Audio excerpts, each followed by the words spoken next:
लिया। आपसे ऐसी कौन सी खता सरजद हो गई थी और आप मछली के पेट में 40 दिन जिंदा कैसे रहे? इस वीडियो में हम उस हस्ती के मुतालिक जानेंगे जिनका वाक़या कुरान मजीद में यूनुस और तौरेत में जोनाह के नाम से आया है। तारीख़ में आशूरी कौम एक अजीम और ताकतवर कौम की हैसियत से जानी जाती है, जिसका दारुल हुकूमत अशूर था। अशूरी दरअसल बनी इसराइल के नस्ल से ताल्लुक़ रखते थे, जो बख्ते नसर के हमले के बाद ग़ुलाम बनाकर बाबिल और इराक़ लाए गए थे। उस ज़माने में दरियाए दजला के किनारे नेनुआ नामी एक छोटी सी बस्ती थी। अशूर के किसी बादशाह ने एक देवता के नाम पर निनवा में एक मंदिर बनवाया। रफ्ता रफ्ता दूसरे बादशाहों ने भी मंदिर और इमारतें बनाना शुरू कर दी और एक दौर ऐसा आया कि ये छोटा सा इलाका सल्तनत अशूरिया के अजीमुशान दारुल सल्तनत में तब्दील हो गया। निनवा शहर के बीचों बीच मंदिर और शाही महल थे, जहाँ से अशूरियों का बादशाह पूरे सल्तनत पर हुकूमत करता था और ऊंचे तख्त पर बैठकर बाज़ारों, गलियों और तफरीह गाहों का नज़ारा किया करता था। अशूर के मगरिबी इलाके में लहलहाते खेत थे। पूरा शहर दरख्तों और बागात से सरसब्ज़ व शादाब था। अशूरिया लोग पत्थर तराशने के फ़न में भी माहिर थे, लिहाजा जगह जगह संगे मरमर के दीवारों पर उन्होंने अपने देवताओं के नक्शो निगार बना रखे थे। मुख्तसर ये कि निनवा तहजीब व तमद्दुन के लिहाज से इंतहाई तरक्की याफ्ता शहर था। अशूद्र देवता उनका सबसे बड़ा देवता था। नेज़ ये लोग बादशाह को भी खुदा का दर्जा दिया करते थे। ये लोग बुत परस्ती और कुफ्र शिर्क में मुब्तला थे। उस वक्त निनवा की आबादी 1 लाख से ज़्यादा थी और ये 700 कबल मसीह का ज़माना था। अल्लाह ने उस ज़माने में उस कौम की हिदायत के लिए हज़रत यूनुस अलैहिस्सलाम को भेजा। हज़रत यूनुस का पूरा नाम यूनुस इब्ने मत्ता था। आप हज़रत हूद अलैहिस्सलाम की औलाद में से थे, जबकि बास मुफस्सरीन ने लिखा है कि यूनुस अलैहिस्सलाम का ताल्लुक बनी इसराइल से था। आप हज़रत यूसुफ के छोटे भाई बिन यामीन के बेटे थे। जब आपको नबूवत मिली उस वक्त आपकी उम्र 28 साल थी। आप पर एक सहीफ़ा भी नाजिल हुआ जो तौरेत में यूनाह के नाम से मौजूद है। हज़रत यूनुस सबसे पहले अशूरी बादशाह के पास गए और उसे पैगाम हक़ सुनाया। उसे खुदाई के झूठे दावे से तौबा करने का हुक्म दिया और एक अल्लाह की इबादत की तरफ बुलाया। यूनुस अलैहिस्सलाम ने उससे उन इसराइली कैदियों को आज़ाद करने का भी हुक्म दिया जिसे उसने कैद कर रखा था। निनवा का बादशाह आपकी बातें सुनकर गज़बनाक हो गया और आपकी जान का दुश्मन बन गया। लिहाजा आप अलैहिस्सलाम निनवा के अवाम के पास गए और उन्हें तौहीद की दावत दी। उन्हें शिर्क व बुत परस्ती और दूसरी बुराइयों से तौबा करने को कहा, मगर अहले निनवा ने ईमान लाने से इनकार कर दिया और अल्लाह के रसूल को झुटला दिया।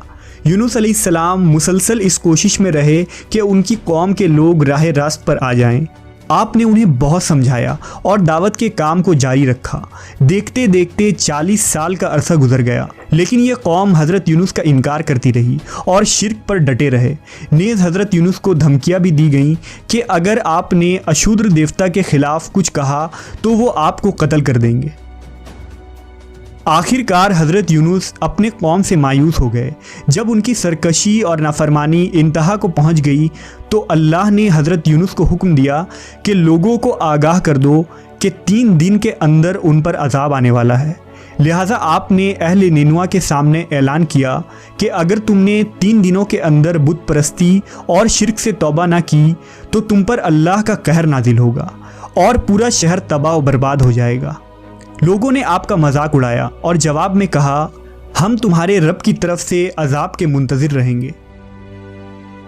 आपकी कौम ने आपस में मशवरा किया तो इस बात पर सबका इत्तेफाक हुआ कि यूनुस को कभी झूठ बोलते नहीं देखा गया, लिहाजा उनकी बात नज़रअंदाज नहीं करनी चाहिए। मशवरे में ये भी तय हुआ कि देखा जाए कि अगर यूनुस अलैहिस्सलाम रात बस्ती के अंदर अपने घर में मुकीम रहते हैं तो समझ लो कि कुछ नहीं होगा, और अगर वो यहाँ से कहीं और चले जाते हैं तो यकीन कर लो कि सुबह अजाब ज़रूर आएगा। हज़रत यूनुस अलैहिस्सलाम रात को उस बस्ती से निकल गए। सुबह हुई तो अज़ाब इलाही का एक सया धुआं बादल की शक्ल में बस्ती वालों के सरों पर मंडलाने लगा। जब वो उनके करीब होने लगा तो उन लोगों को यकीन हो गया कि अब वो सब हलाक होने वाले हैं। दरअसल हज़रत यूनुस अलैहिस्सलाम अपनी कौम से नाराज़ होकर चले गए थे, मगर उन्हें वहाँ से निकलने का हुक्म नहीं दिया गया था। वो अजाब की इत्तला देने के बाद अल्लाह की इजाज़त के बगैर अपना इलाका छोड़ गए थे। आसार अजाब देखकर जब अशूरियों ने तौबा व इस्तिग़फ़ार की तो अल्लाह ने उन्हें माफ़ कर दिया। अल्लाह ताला किसी कौम को उस वक्त तक अजाब नहीं देता जब तक वो अपनी हुज्जत पूरी नहीं कर लेता। बस जब यूनुस अलैहिस्सलाम ने उस कौम में मोहलत के आखिरी लम्हे तक नसीहत का सिलसिला जारी नहीं रखा और अल्लाह के मुकर्रर करदा वक्त से पहले वो खुद ही हिजरत कर गए, तो अल्लाह के इंसाफ ने उस कौम को अजाब देना गवारा न किया और उन्हें माफ़ कर दिया गया। जब हज़रत यूनुस अलैहिस्सलाम फरात के किनारे पहुँचे तो एक कश्ती को मुसाफिरों से भरा हुआ पाया। हज़रत यूनुस कश्ती में सवार हो गए और कश्ती ने लंगर उठाया। पूरे दिन में कश्ती समुंदर में सुकून से चलती रही। अचानक ऊंची ऊंची लहरें उठने लगी।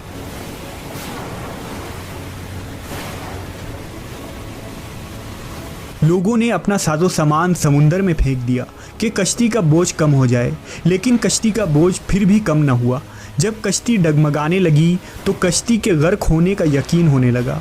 अहले कश्ती ने अपने अकीदे के मुताबिक कहा कि ऐसा मालूम होता है कि इस कश्ती में कोई गुलाम अपने आका से भागा हुआ है। जब तक उसको इस कश्ती से अलग न किया जाएगा निजात मुश्किल है। यूनुस अलैहिस्सलाम ने सुना तो उनको तंबीह हुआ कि अल्लाह को मेरा निनवा से वही का इंतज़ार किए बगैर इस तरह चले आना पसंद ना आया और ये मेरी आजमाइश के आसार हैं। ये सोचकर उन्होंने अहले कश्ती से फरमाया कि मैं ही वो ग़ुलाम हूँ जो अपने आका से भागा हुआ हूँ। लिहाजा 3 मरतबा कुर्रअंदाज़ी की गई और तीनों मरतबा हज़रत यूनुस का नाम निकला। तब मजबूर होकर उन्होंने हज़रत यूनुस को दरिया में डाल दिया।